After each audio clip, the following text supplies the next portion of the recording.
Hey everyone, welcome back to another pro analysis video. 2 weeks ago we covered some of the best plays in the week 1 of R6 Canada Nationals. Now this week we're going to be looking over the week 2 and week 3 VODs. We'll be specifically highlighting a lot of clutches and amazing plays that the teams did, but primarily just clutches. And the way it will work is that I'll play through the clip fully on its own, let you guys watch it as it played out, which by the way will have a caster's commentary over top the gameplay audio. And then after it plays through, I will go through and give my own commentary on what happened, what went right, what went wrong, what people should have done differently, and stuff like that.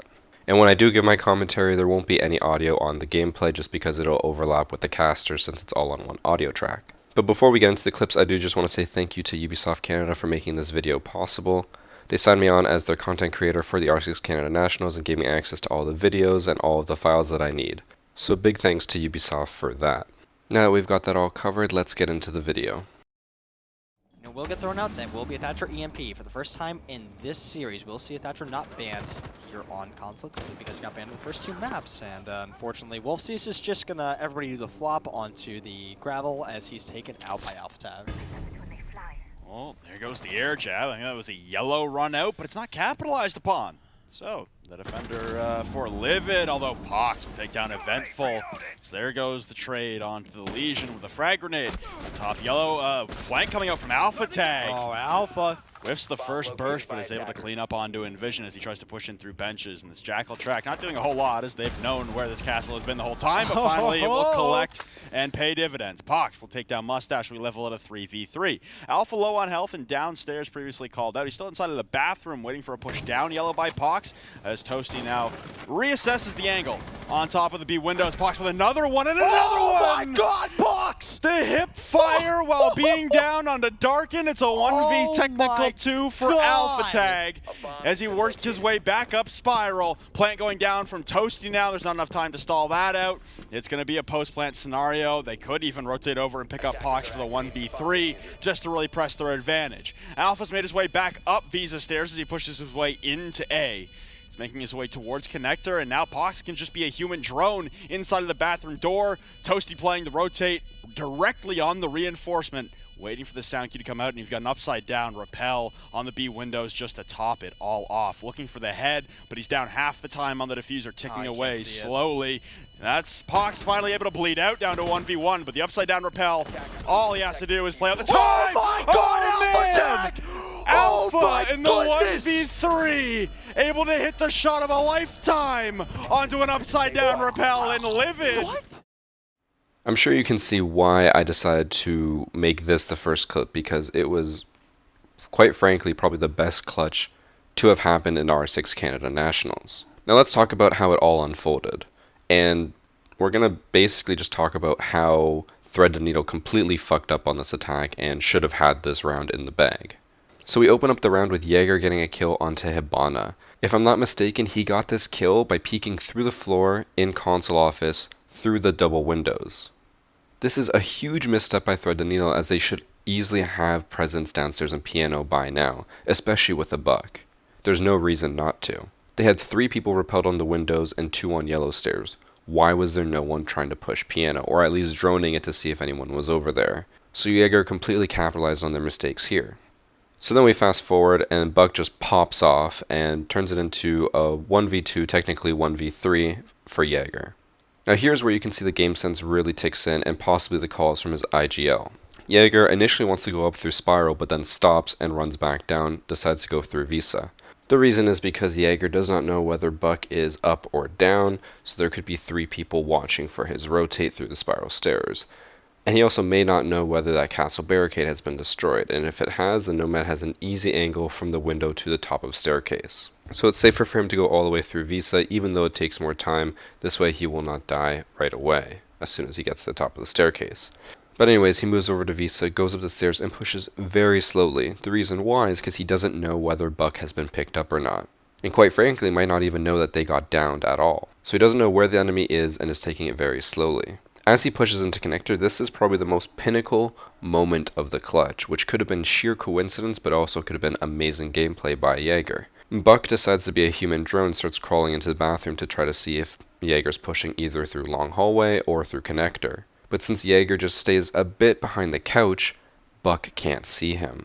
The moment Jaeger decides to push forward, Buck dies out. Jaeger then is able to get the surprise on Jackal from behind next to the wall. So if Jaeger had pushed up even a second sooner, Buck could have made the call that he was in connector, and it would have been a very different story. But because he took it slowly, he was able to wait out Buck, and Buck just died before he could make the call. So it turns into a 1v1 with Nomad repelled on the windows upside down, Diffuser down next to the couch, and Jaeger pushing in through connector. Now let's talk about how Nomad completely fucked this up. I don't want to take credit away from Jaeger because he played this, like I said, amazingly. But Nomad should have won this. There was no reason why Jaeger should have won. All Nomad had to do was just wait on the windows and wait for Jaeger to start defusing. But instead, Nomad decided to peek and was quickly destroyed by Jaeger. Jaeger had, by my estimates, about 20 seconds left on the clock to defuse, and since in Pro League defusing takes 7 seconds long, that means he only had about 13 seconds before he had to start to defuse. So Nomad could have easily waited out those 13 seconds, maybe quick peeked if Jaeger was baiting, but overall could still wait it out, especially since he had such an easy angle on the diffuser.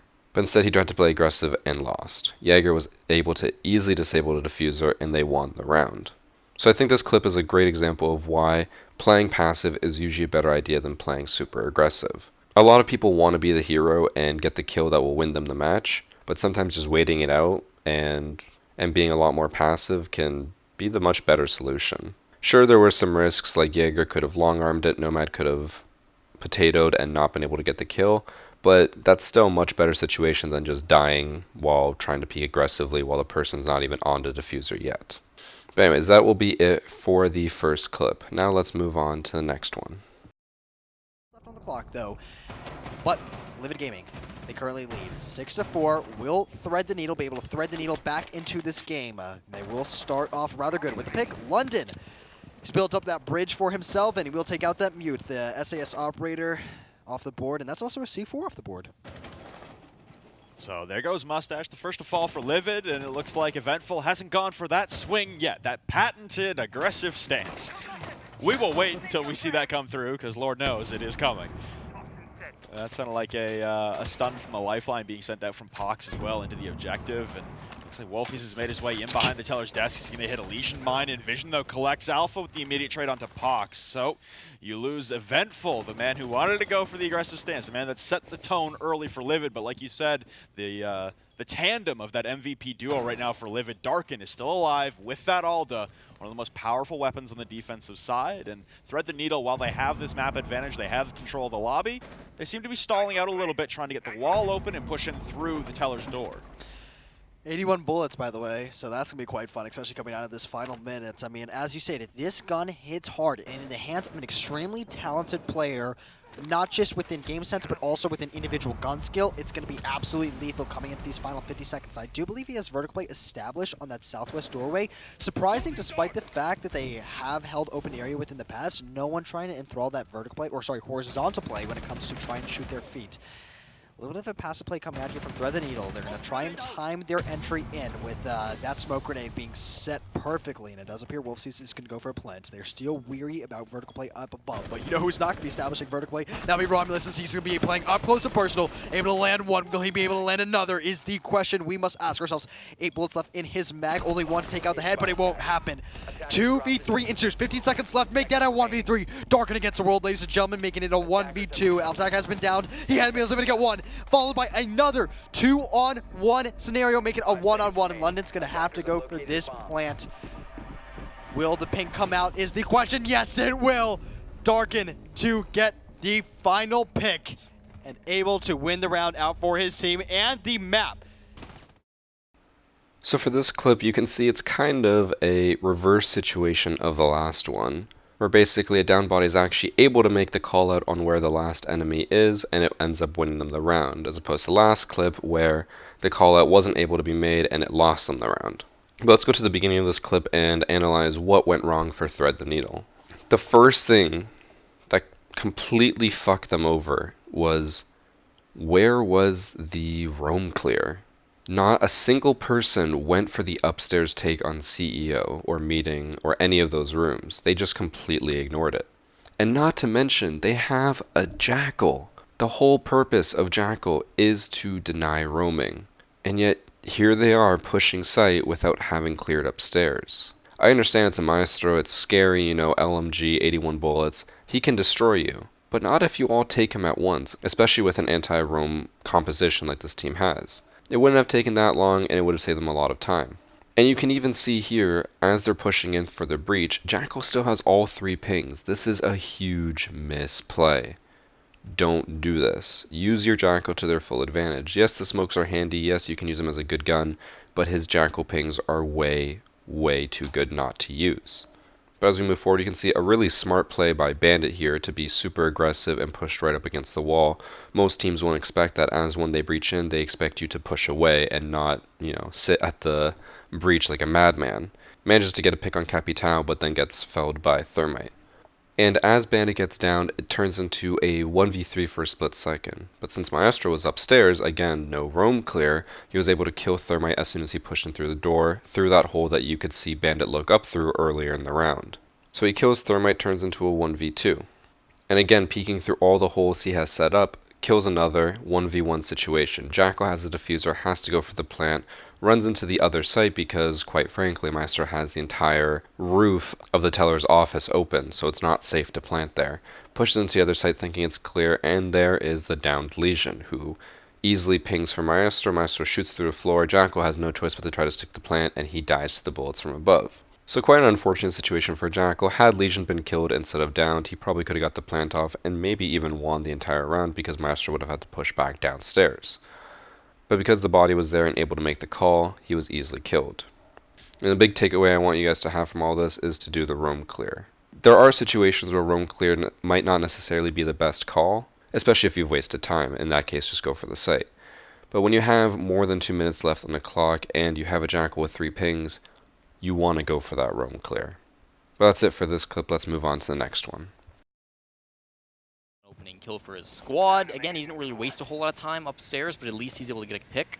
Fruiter now watching as Vix walks towards the bomb site. Not quite there yet. Brian with another headshot onto Vix, so he's just sitting inside of the train, watching a really tight angle. He was able to hit a nice headshot, presumably onto Vix. So your player advantage is back inside of Team Canada. Now they've picked up the diffuser again. Fruiter has it, but it looks like just the information is there for Team Canada. Euphoria getting a lot of pings. He's not quite in the bomb site, but he can get on in and stop this plant more likely than not. Fruiter going for the plant, but oh, it's a great flank from Whiskers, whiffing a few of those shots, and he'll get punished. Nivek on top of that one. Brian doesn't doesn't miss his shots though, and the diffuser has been planted. A Furia kills go back and forth. It's just Nivek from up top who needs to hold on down. They know exactly where he's at. The Alda throwing bullets at the ceiling. The shotgun as well doing the exact same. Nivek doesn't want to get off of this angle, and he knows that he can't, because if he does, oh, they could just go for the disable. Now he'll peek the same hole again. He's got to be so careful here. Out with the pistol. Wants to stop him, and 2K with the pistol comes out. Oh, Nivek. You like to see that, and they'll tie it up early, 1-1. So for our third clip, we're moving over to Cafe, and we have what ends up being a 1v2 clutch for Zofia. At the beginning of the clip, we have an interesting setup where we have 3 attackers going through the pillar side of Reading Room trying to go for a plant. And then we have 4 defenders all on the south and west side of the map, either train, dining, hallway, or closet/laundry, whatever that's called, just waiting and holding angles. But even though they have so many people on site, the attackers still somehow managed to get into site and plant a diffuser. I think the main reason why I was able to get planted was because it looks like Smoke managed to miss a gas canister, which would have prevented the plant had it actually landed correctly. So while the attackers are trying to get the diffuser down, Doc goes through pillars to try to get a flank and actually manages to catch Zofia completely off guard. Easiest kill of his life, completely whiffs, gets killed, and punished. A few more exchanges back and forth, and we end up in the situation I was talking about, the 1v2 situation for Zofia. And I just want to highlight some of her plays and talk about how they played this incredibly well. Maestro and Smoke definitely have the advantage here in terms of just sheer firepower. The Alda firing off at the roof as well as a shotgun to completely destroy the floor. Realistically should have been a nightmare situation for Zofia as bullets are just flying at her non-stop. But they managed to avoid some of the shots, staying off to the side, and they rotate over to try to pre-fire where the diffuser is through the floor. This kind of confuses Smoke and Maestro as they're not entirely sure where Zofia is going to be positioning. Could either be right above the diffuser or over by the other holes that were made. Both are viable angles, and one person has to go for the disable. So Zofia, staggering her positioning, not letting the defenders know where she is fully, keeps going back and forth just firing. Pulls out her pistol and basically manages to line up both Smoke and Maestro for her kills. And because of this manages to end up clutching the round. Now what could the defenders have done differently? The diffuser hadn't been down that long. They still had a decent amount of time before it was too late. I wouldn't say enough time to have someone rotate upstairs to try to push, especially with the possibility of claymores and drones. It might not have been worth it. But they definitely had enough time to step back, maybe regroup, and discuss what they wanted to do. Smoke could have maybe rotated over to Pillar and tried to get an angle on Zofia, especially if she had backed up a little bit towards the new balcony. But based on what we saw, realistically that would have amounted to nothing. So what else could they have done? Smoke actually had one gas canister still left. They could have tried to use that as cover. Either throw it on the diffuser and try to hide within the smoke while diffusing, but realistically that probably wouldn't have helped. The better play would be to throw the gas canister up towards the holes in the roof and try to use that as cover, while Maestro goes for the defuse. And then while Maestro's doing that, Smoke could have probably reloaded his SMG-11 and just tried to hold an angle. As soon as Zofia goes for the peek to try to kill Maestro, Smoke trades him out, and then goes for the disable himself. Obviously we'll never know if any of these what-ifs would have worked, but I do feel like there were a lot of other plays that could have been done if they had just taken the time to regroup and recalculate what can be done, especially given the amount of firepower that the defenders had in that situation. Still, overall, a really nice play by Zofia, played that down to perfection, and capitalized on the mistakes of the defenders. Since that opening couple of frags, though, there hasn't really been a lot going down. Stelio trying to enter in with Bozak through Loan Office and ATM. Socrates will join coming down the curved stairs into main lobby. So it's a three-man lobby push for now. And here comes Jolly peeking up on the teller's desk. Doesn't look like Bozak has any idea. And now he's going to go prone again. The drone misses him. Not like this. Not like this. Jolly about to collect some of the freest kills of his life, laying prone underneath the teller's desk. The suspense. Momentary missed drone, running low on time for Psychopaths as well. Jolly's going to peek his head up over the desk. Shots will rain out, and Skies will get the kill in Jolly. Oh, that's one free. That's two free. Goes for three, but Stelio will shut him down into a 2v2. It's still doable, but Kush will run Stelio straight to the grave. It's a 1v2 now for Skies to work out of no diffuser controls. He tries to prone in. Sorry, that was the dock. And Skies will fall at the hands of Kush with a nice little two-piece at the end. So Team 6 starting off the way that Psychopaths began. Coastline. So for clip number 4, we'll come back to Bank, and I wouldn't necessarily say this is a clutch per se, but it did end up leading to a clutch situation where I think the attackers would have probably won the round had it not been for this play. So to recap the situation, 4v4 situation, attackers have control of top floor, and the defenders are all pushed back either on site or outside of site just peeking. The attackers are going for a front lobby take, which is a standard play, and realistically should have no problem getting in. However, Bandit completely fucks up their plans. And this is a very high risk, high reward play that's being done here, where realistically Bandit should not have won, but he capitalized on the bad time management by the attackers. The attackers only had 15 seconds left, and they still hadn't even breached site. So Bandit knew that if they were going to push in, they were going to push in fast and without really checking any corners or vaults or anything like that. So it waits for the perfect opportunity and just devastates the attacking team. Brings it down to a 2v2 situation and easily wins them the round. The attackers don't have time to plant, they have to go for the kill. Zofia's the last one left standing after Thatcher dies and has to jump down to site to try to get 2 kills. Doc's way off by main stairs, not even close to getting killed. So even if Zofia had killed Maestro, it was still a guaranteed win for the defenders.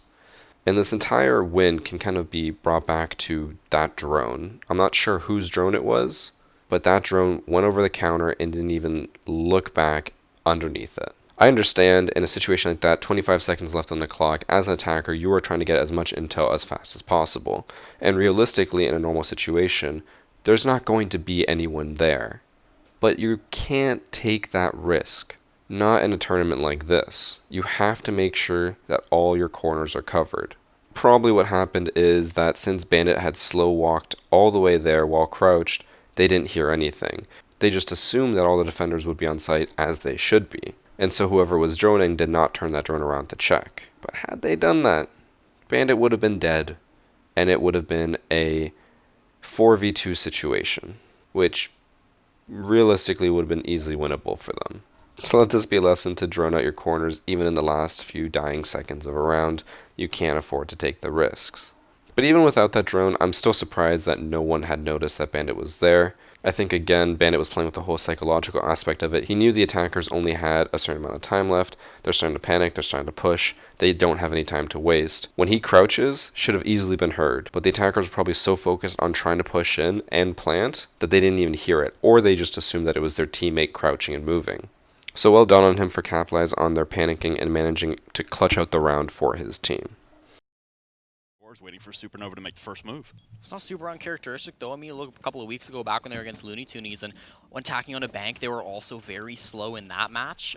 Probably throughout the rest of this tournament, Team Canada are going to be a little bit slower on the attacks. Maybe just as that lack of coordination. You know, it takes them to get going, but once they get going, things tend to go their way. That's another early pick on a Mayway. The smoke off of the board is huge. Jarvis getting that one is nice. Now you see a trade coming out. Jarvis with his second. Euphoria cleans up as well. LSG here still in the bathroom staying alive, but if all your teammates are dying, you're kind of just like, you're wasting Euphoria's time, I guess, but he's already gotten a kill on the board too, so you're not even doing a great job of that. Now he'll push forward, catches Euphoria off at a really bad time with a shotgun. He's able to secure a kill, but the plant's going down, and the other guy down on the bomb site. Yvek really needs to stop this. Oh, LSG! Great shot by him, and Yvek gets another one as well. There's only one player left alive. It's Jarvis. He's got on a 2K. Will need the 4 if he wants his team to win this round, but he's just on a sliver of HP. Picks up that diffuser, and again, LSG knows where that default plant is. He hit it very well last time, and there's the bullets raining down from Yvek. Great play by Supernova to hold on a lot better that time. For the 5th clip, we have the defenders managing to clutch out a 2v4, which, like I've said for most of these clips, realistically should not have happened. Super well done for them, but let's go through why the attackers kind of, well, completely fucked this up. So it's a 4v2 situation. Ash is upstairs in the bathroom hallway. She knows that someone is in bathroom, as all that utility is up there. Uses her flashes and her grenade launchers just to destroy the shield. We can't tell for sure because of the camera angles, but if I'm not mistaken, at this point, Twitch is already looking up at the hatch. They are watching for that rotate. But for some reason, Ash keeps looking down through the floor, trying to see if someone's down there. Now I can understand, you know, holding that angle, you're scared that someone's going to peek from below and kill you when you're trying to kill the person in the bathroom, but at that point you just have to back up and watch the angle in bathroom. You have the hatch covered, you have the door covered. Where is Mute gonna go? He has nowhere to go. So you sit there and you wait. But instead, Ash kept peeking at the floor, pushes a little too close, Mute destroys her.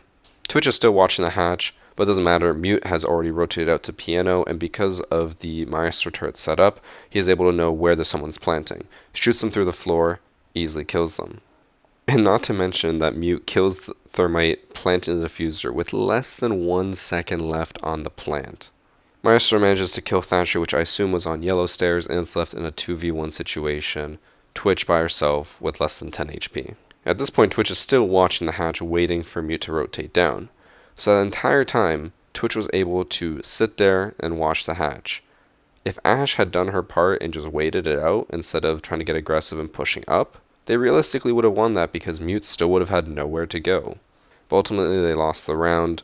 Not entirely sure whether to blame miscommunication on it or aggressiveness, or I'm not too sure. But that one play definitely cost them the entire round and allowed the 2 defenders to clutch up in a 2v4 situation.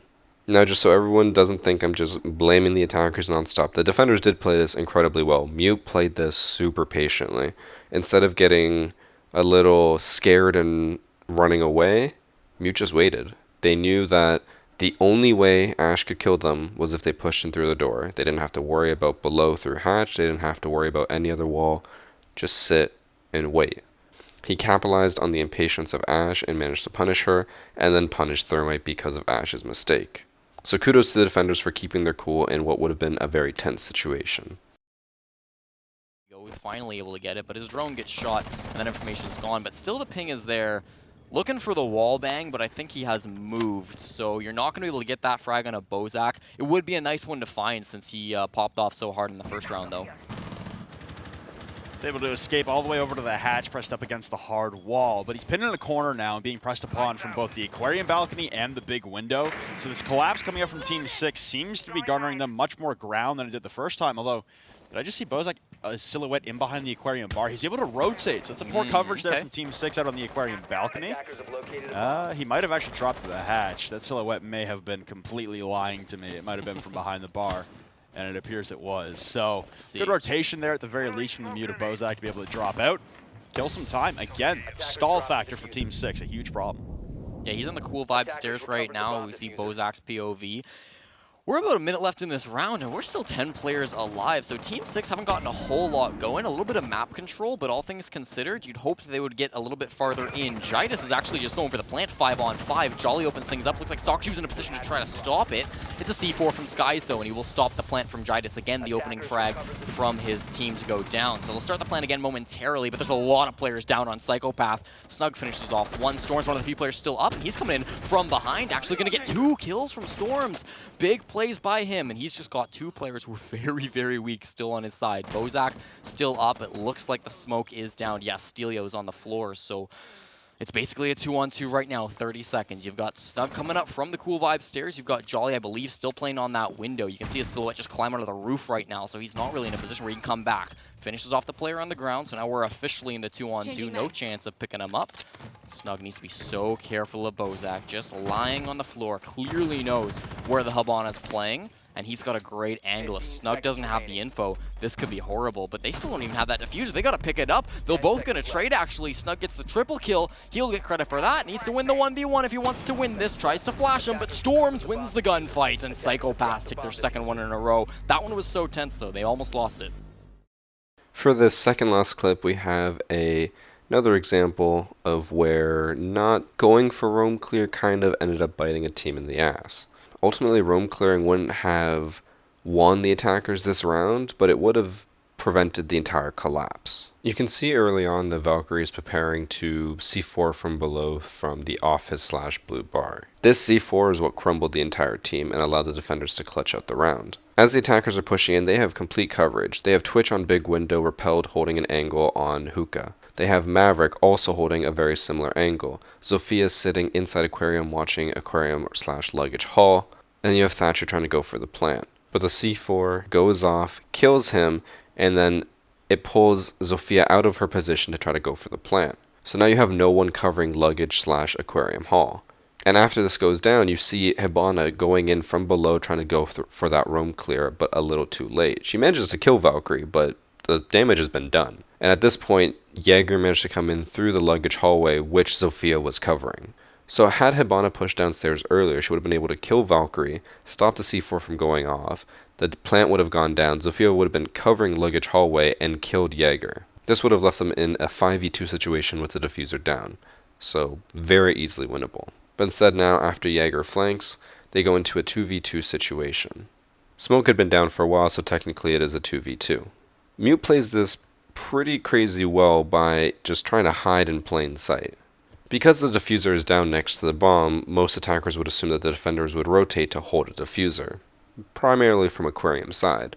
So the attackers aren't too worried about someone being in billiards. And Mute had been in this corner for a long time. Twitch had been repelled in that window, didn't know Mute was there.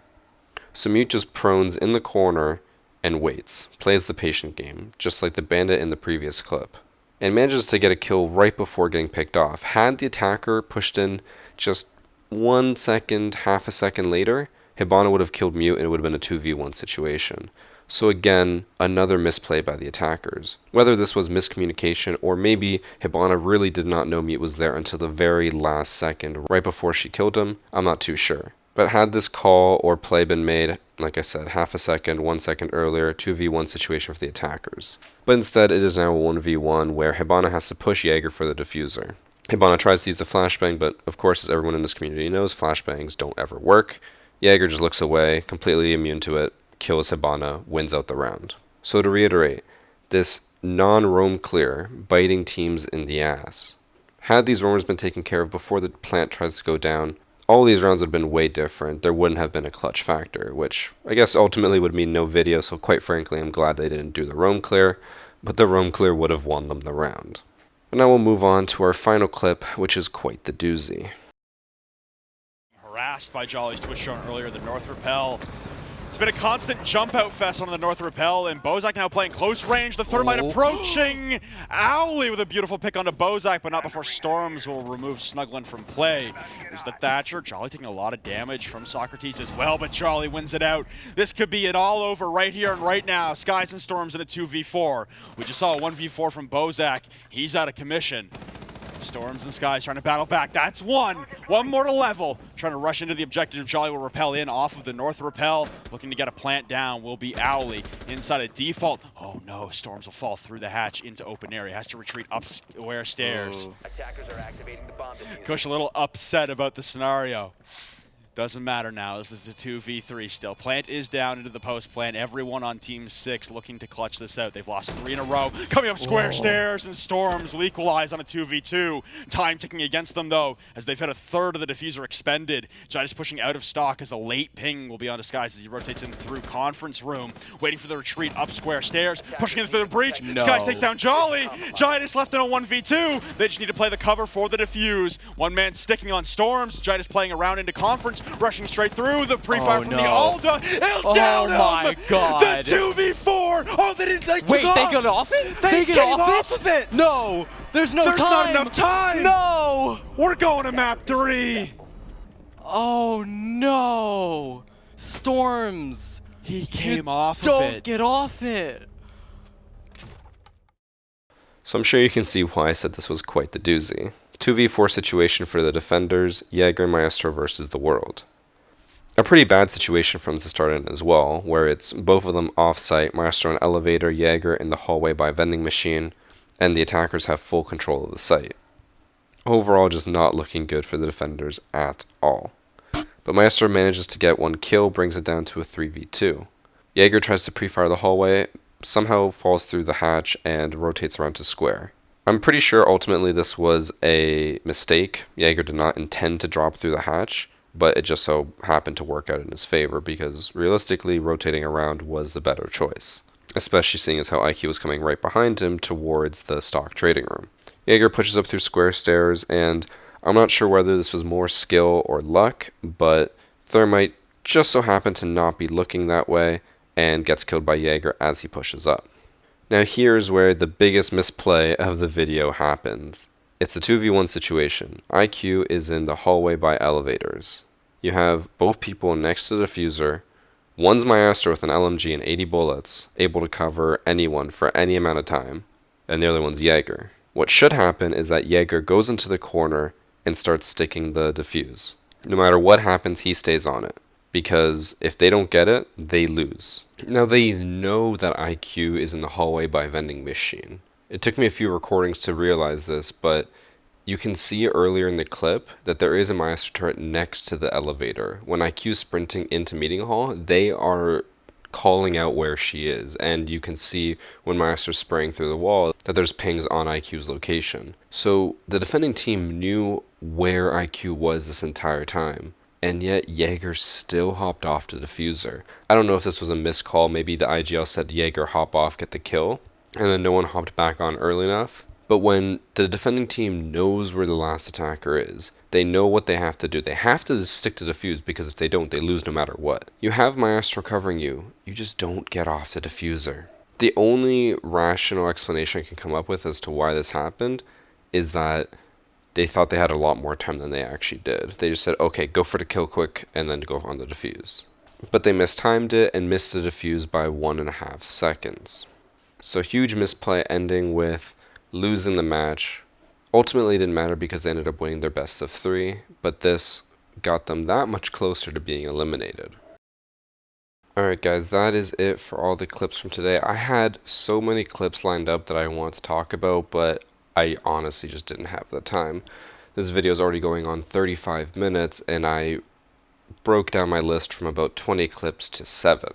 I do hope you guys enjoyed the analysis though. I tried to focus a lot more on the what ifs and what people should have done, which I feel is a little bit better than the last video where people were saying just kind of recapped what happened and didn't really delve into the what ifs enough.